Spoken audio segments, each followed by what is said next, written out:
Hi and welcome to another Tabitha's Glass Emporium YouTube video. The last for 2020. I've sneaked another one out. I say that, who knows, maybe I'll get another one done before the end of the year. Anyway, here it is. I am so pleased with this, guys. I saw a picture and it inspired me to do this. And I get a lot of my inspiration from kind of pictures and things I see out there, either on Pinterest or just on the internet. And I think, oh God, that would look great in glass. As you can see, it's a little kind of nighttime scene with a kind of goddess hare looking up at the moon and all the kind of trees and plants and even a little owl in the picture. I think I might take this one home and hang it in my kids' room. I love it so much. So I'm going to show you how to make it.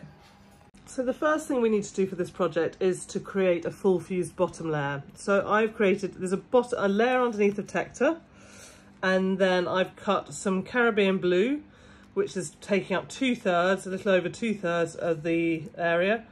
And then this is actually a piece of artichoke. Now I've chosen artichoke because I want this to be a nighttime scene. I do want the ground to be a bit muted in colour. And also because I'm going to put the powders on top and sort of carve into them, it will kind of change, this colour will change slightly anyway, but I wanted a bit of a muted colour. I don't have anyone to film, so I'm here on my own. So I hope that you can see what I'm doing. I'm going to bring this phone up a bit.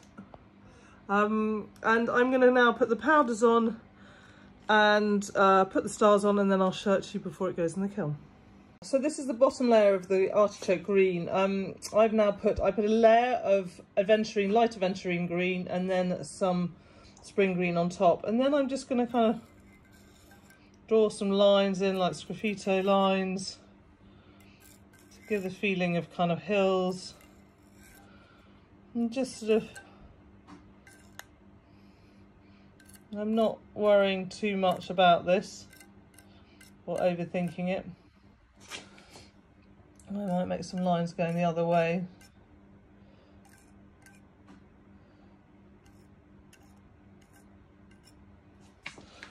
But it's just to try and give the kind of feeling of hills. Sorry, I'm moving the camera around badly because I'm looking down while I'm trying to do this.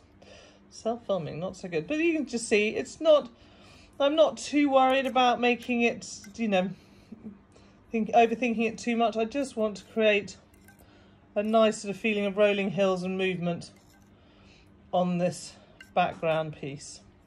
And now I'm going to put this back on top here. Doing this one-handed on a lazy isn't a bad idea, and I've managed to push the powder there. I'll probably have to take it off and have a quick go at that, and then it will all, I'm going to put the stars on and then I'll show it to you again. Here it is already. I've put a template of the moon. I actually want to tack fuse the moon on, but I just put that in there so I kind of left enough space for the moon to go, and I know the kind of size I want it to be, so I'm taking that off. I've put some of the little star murrine we have, white star murrine, and then just some flecks of dense white for the smaller stars. So that's all going to go in the kiln on a full fuse now, and we'll see how it is when it comes out. Finally, actually, just before I put the kiln, I should say I have put dams around mine. That's only just because I don't want to cut the edges off and I want them nice and neat. But you don't need to do this if you don't want to. You can just let it be slightly rounded. The next thing you need to do is, after making the bottom piece, is to make some flowers to go on top. Now I like to pre-fuse these. If you don't, I think it's just too hard to assemble them on the plate. So these are all going to go on a stick to tack, so it's a very low tack fuse, about 710. The different kind of ones, I just sort of looked at those kind of pictures of flowers and was like, okay, we'll just make some things up that look good. These ones were, I wanted a bit of the glittery dichroic, so strips of dichroic cut into triangles, diamond shapes, and then laid under a bit of stringer.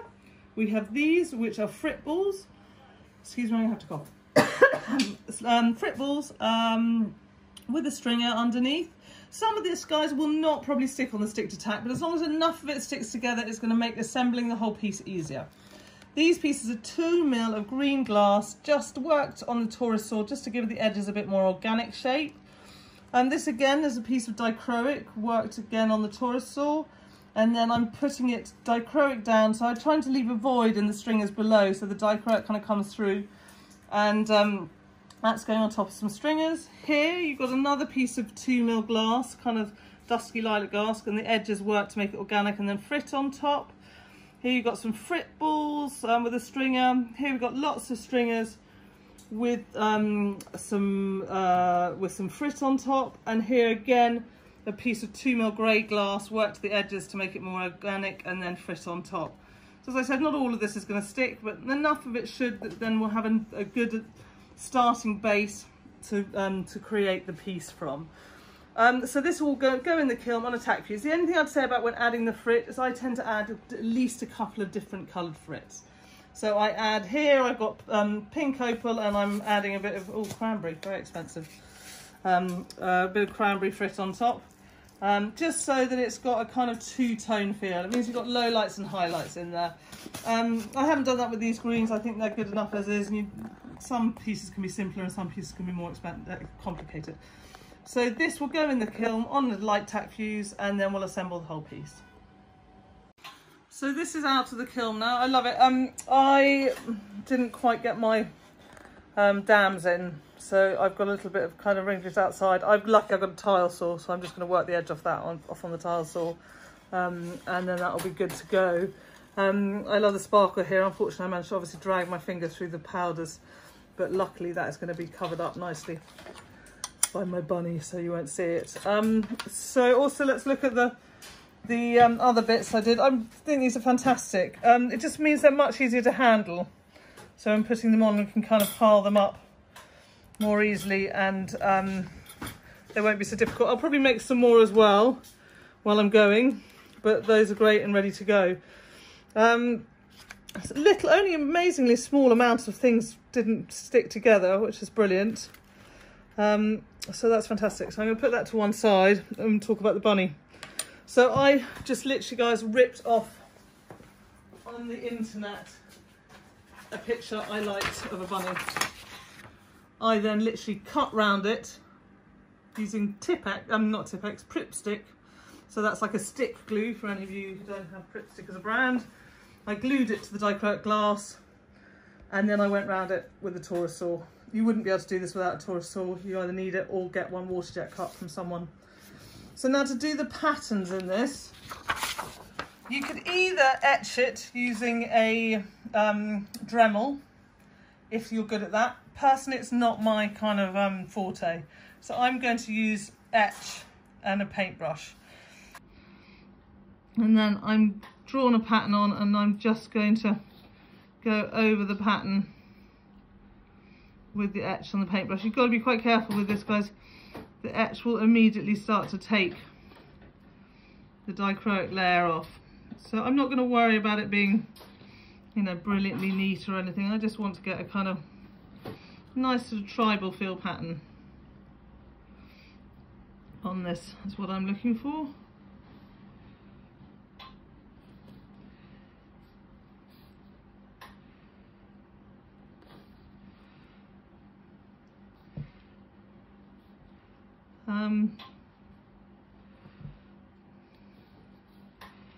Also don't want to take too much of the dichroic off, because that's the expensive bit. And I'm not being able to be very kind of delicate with my pattern either, because of the restrictions of the size of the paintbrush and my abilities, which are not very delicate.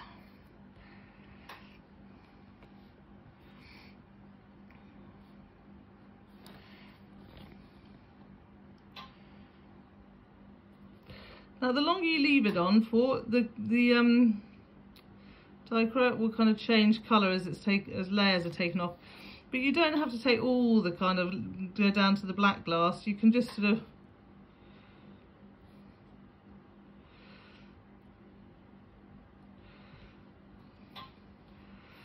go down a little bit, and then you'll still get a kind of little bit of pattern. So I'm going to put that to one side. Let some of the dichroic come off. It's going to look quite childlike, guys. I'm not brilliant at this, and maybe you just don't want to do any patterning at all on it. I'm wondering whether I should have done that right now. So now it's making up the piece.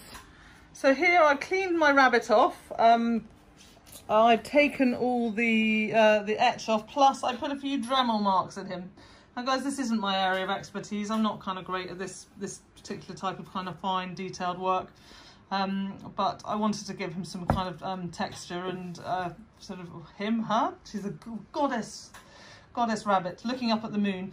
And yeah, so just wanted to give a bit of texture and life to her. And then also done the moon, which is just out of 2mm white irid glass, and I cut that out. And then I started putting the branches on. Now the idea of the branches, these are our dense French vanilla and charcoal grey stringers, and I kind of just been sort of taking the more curvy bits off, kind of use them in another project, and taking the straighter bits, and I want to get the branches kind of coming over the top to sort of really feel like maybe she's in the woods looking out over a sort of field and the moon. So I'm going to carry on putting branches on until I get the kind of the composition that I'm happy with, and then we'll go from there. So now I need to start arranging the rest of the kind of items on here. It's quite hard. I don't really have a kind of concise plan of how I'm going to do it. I'll probably use a bit of glue and just put them on kind of in a sort of ad hoc fashion of how I like them. We might make some other ones. It's sort of building up layers really till it looks good. So it's not something I feel I can do whilst being filmed, I've got to say. I'm just going to go with my thought process and just build them up and see how it looks until I like it as a composition and like what I've added, and decide whether I need to find some other bits. I might find some acorns out of our collection and put some acorns at the front, and some pine cones and things, and just going to sort of carry on building the composition up. So here it is, mostly done. I just want to add a few final details. I want to add one of my little owls, our murrine owls in the tree. I'm just going to put some little bit of clear powder on top. It just helps it come up nicely when it's fused. I'm going to put her there, and then I'm also adding a few pine cones. Again, these are our XL pine cones, so I'm just adding some powder on top of those so they come up nice. These are some slightly too big pine cones that I also wanted to add.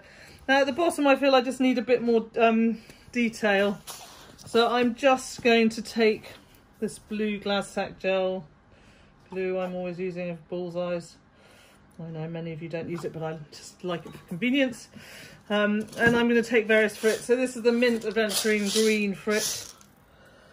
And I'm just sort of, this is more to just give the foreground a little bit of interest and texture, which is slightly different from the background.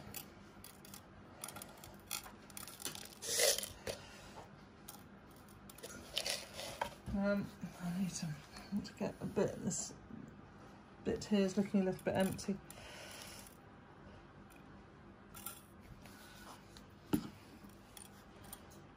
Quite hard to get it on without it falling off the edge, even with the blue gel.